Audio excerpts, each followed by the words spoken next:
NEC9 news में आप सभी का स्वागत है। मैं आपके साथ शिवांगी। चलिए नजर डालते हैं देश दुनिया की कुछ बड़ी खबरों पर। बिहार विधानसभा चुनाव से पहले SIR को लेकर सियासी घमासान मचा हुआ है। इस सियासी खींचतान के बीच सुप्रीम कोर्ट में इसे लेकर सुनवाई जारी है। इस मामले में मंगलवार को भी सुनवाई हुई थी। दोनों ही पक्षों ने अपनी अपनी दलीलें दी। ऐसा माना जा रहा है कि सुप्रीम कोर्ट SIR को लेकर आज कोई बड़ा फैसला सुना सकता है। आपको बता दें कि पहले दिन की सुनवाई के दौरान सुप्रीम कोर्ट ने कई अहम टिप्पणियां भी की। कोर्ट ने कहा कि चुनाव आयोग सही कह रहा है कि आधार को नागरिकता के निर्णायक प्रमाण के रूप में स्वीकार नहीं किया जा सकता है। ज्यादा से ज्यादा ये किसी की पहचान का प्रमाण हो सकता है।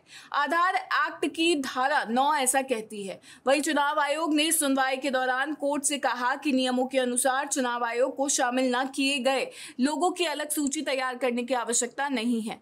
नियमों के अनुसार चुनाव आयोग को किसी को शामिल न किए जाने का कारण प्रकाशित करने की आवश्यकता भी नहीं है। ऐसी किसी भी सूची को अधिकार के रूप में नहीं मांगा जा सकता है। जिन लोगों को शामिल नहीं किया गया है वे सभी इसका उपायों का सहारा ले सकते हैं। चुनाव आयोग ने कहा कि उसके पास ऐसा करने का अधिकार है। उसके पास ये निर्धारित करने का संवैधानिक कर्तव्य और अधिकार है कि मतदाताओं द्वारा नागरिकता की आवश्यकता पूरी की गई है या नहीं। लेकिन मतदाता के रूप में अयोग्य ठहराए जाने के कारण किसी व्यक्ति की नागरिकता समाप्त नहीं की जाएगी। प्रधानमंत्री नरेंद्र मोदी अगले महीने यानी सितंबर माह में अमेरिका की यात्रा कर सकते हैं। वे न्यूयॉर्क में संयुक्त राष्ट्र महासभा के वार्षिक उच्च स्तरीय सत्र को संबोधित कर सकते हैं। संयुक्त राष्ट्र की ओर से जारी वक्ताओं की मसौदा सूची के हवाले से ये खबर आ रही है। UNGA का 80वां सत्र 9 सितंबर को शुरू होगा। उच्च स्तरीय आम बहस 23 से 29 सितंबर तक चलेगी। इसमें ब्राजील पारंपरिक रूप से सत्र का पहला वक्ता होगा। इसके बाद अमेरिका का नंबर आएगा। अमेरिकी राष्ट्रपति डोनाल्ड ट्रंप 23 सितंबर को UNGA मंच से विश्व नेताओं को संबोधित करेंगे। ये व्हाइट हाउस में अपने दूसरे कार्यकाल में संयुक्त राष्ट्र सत्र को उनका पहला संबोधन होगा। महासभा के 80वें सत्र की उच्च स्तरीय बहस के लिए वक्ताओं की प्रारंभिक सूची के हिसाब से भारत के शासनाध्यक्ष 26 सितंबर की सुबह सत्र को संबोधित करेंगे। इजराइल, चीन, पाकिस्तान और बांग्लादेश के शासनाध्यक्ष भी उसी दिन संयुक्त राष्ट्र महासभा की आम बहस को संबोधित करेंगे। PM मोदी ने इस साल फरवरी में वॉशिंगटन DC की यात्रा की थी। इस दौरान उन्होंने व्हाइट हाउस में ट्रंप के साथ द्विपक्षीय बैठक की थी। अमेरिका के राष्ट्रपति डोनाल्ड ट्रंप और रूस के राष्ट्रपति व्लादिमीर पुतिन की 15 अगस्त को मुलाकात होगी। दोनों नेताओं की मुलाकात अलास्का में होने वाली है, जो कभी रूस का हिस्सा हुआ करता था।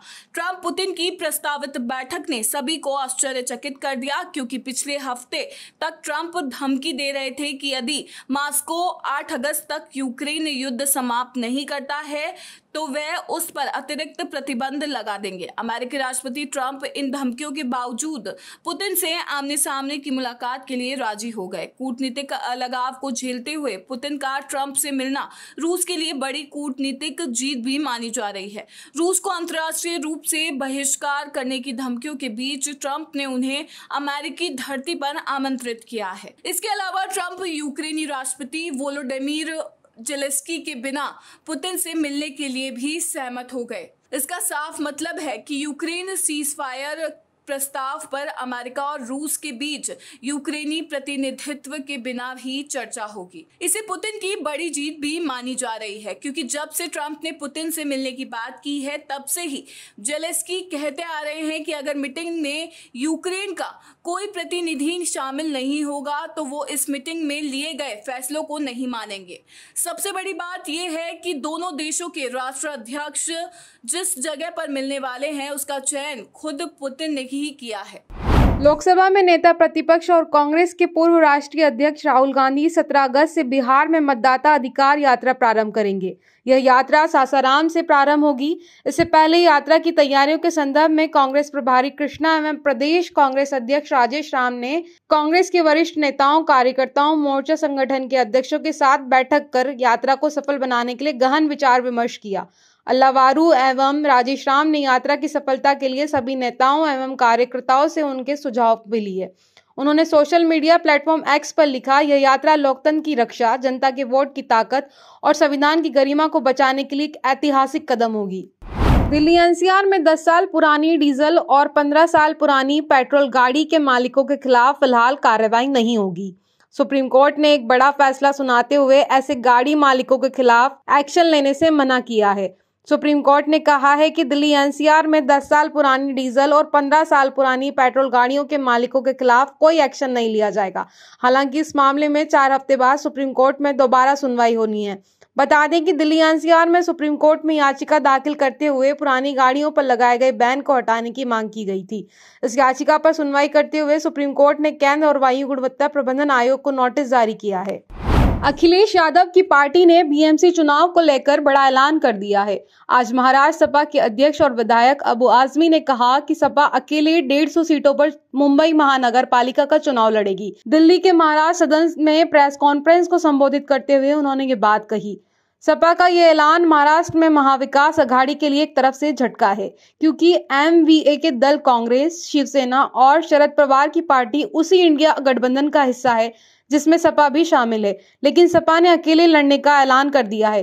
दिल्ली में मीडिया से मुखातिब होते हुए अबू आजमी ने कहा, समाजवादी पार्टी का अकेले दम पर बीएमसी का चुनाव लड़ेगी और 150 सीटों पर लड़ेंगे।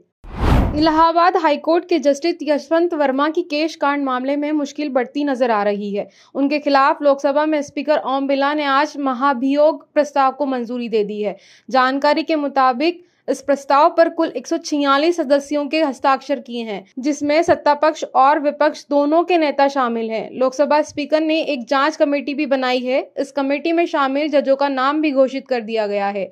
लोकसभा स्पीकर ओम बिरला की बनाई हुई जांच कमेटी में सुप्रीम कोर्ट और हाई कोर्ट के एक जज को शामिल किया गया है। वहीं एक कानूनविद को भी कमेटी में शामिल किया गया है। जांच कमेटी की रिपोर्ट आने तक महाभियोग का प्रस्ताव लंबित रहेगा।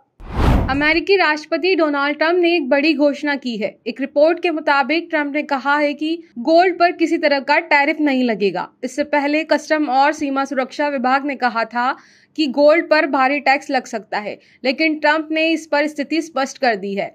ट्रंप ने यह घोषणा उस वक्त की जब भारत और रूस के साथ उसकी तनातनी चल रही है।